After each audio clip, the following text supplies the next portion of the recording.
Yan guys, so pakita ko sa inyo guys. Yung itlog nito guys, marami. Yan. Yan yung egg niya guys. Yan na siya guys. Nag-bolt na siya. Yan.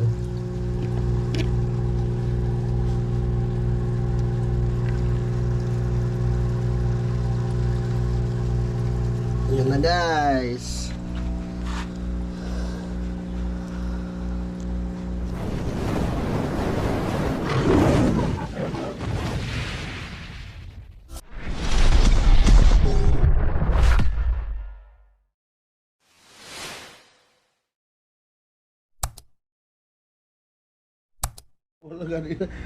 Hello guys, good morning po. So welcome back po sa ating munting channel at sa ating Facebook page.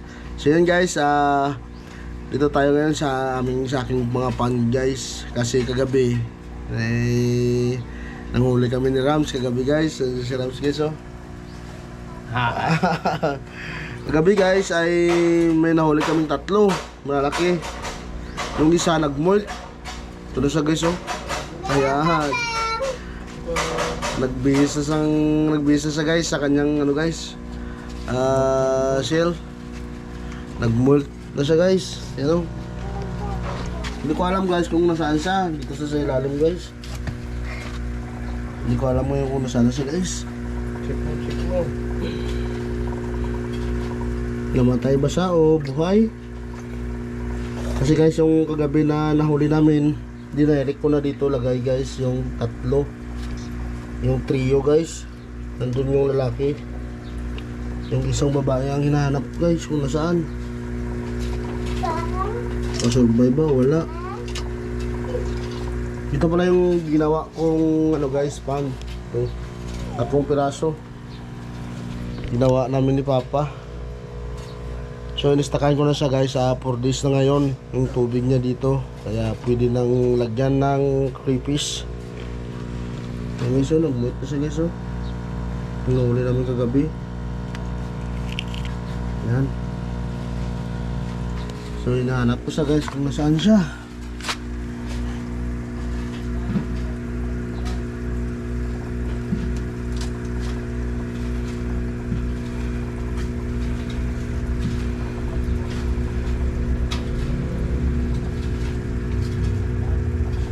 Ayun, nandito siya guys.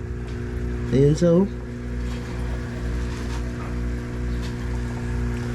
Ayan siya guys Nice one. Nagpapagaling na yun siya guys. Bagong mold yun. Ayan siya na makita. Ayan, balik natin guys. So guys, kunin natin yung mga 3 inches dito. Ilipat natin dun sa mga 3 inches. Kasi guys, kung hindi natin sila ilipat guys, yung mga maliliit, pinapatay nila, binubuli nila guys. Kaya lipat natin yung mga 3 inches guys. So guys, yung mga 3 inches, lipat natin sila dito. Ayan.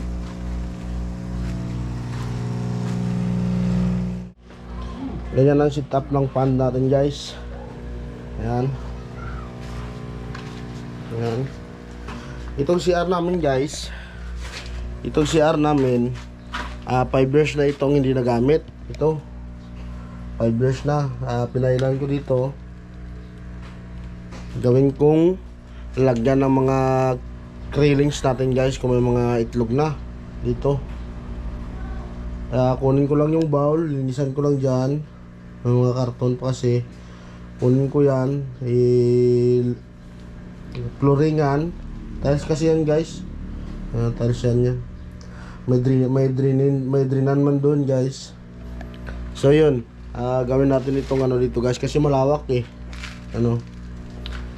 gawin natin ng mga fingerlings natin dito guys. Yan na siya guys, nag-bolt na siya. Yan. Nice one.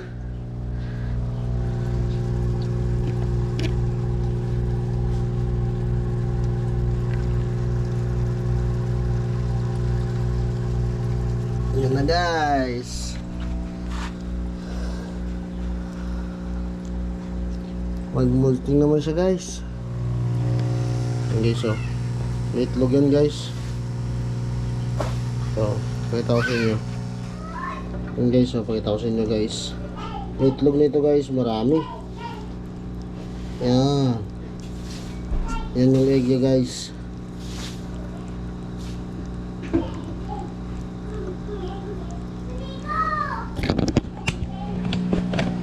Daming itlog guys, kaya ibalik natin, hindi natin siya ilipat guys para yung klima ng tubig ma-adapt niya pa rin guys, para dito lang siya mga itlog dito guys oh. Yeah, para dito lang i-release yung kanyang ano guys, yung kanyang mga egg yan. So yun guys, natapos ko na rin set up lahat guys. Ito na guys, yan. Ito yung ating mga railings, yan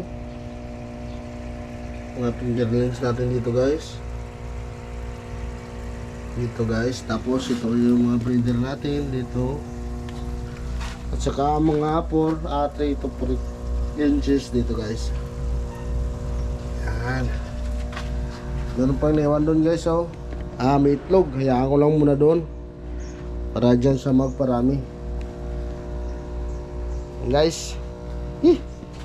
So yun guys, hanggang dito na lang guys yung ating vlog at sa ating update. Kunan ko pa ng ano yun guys, ng water lily mamaya, yung mga fingerlings natin.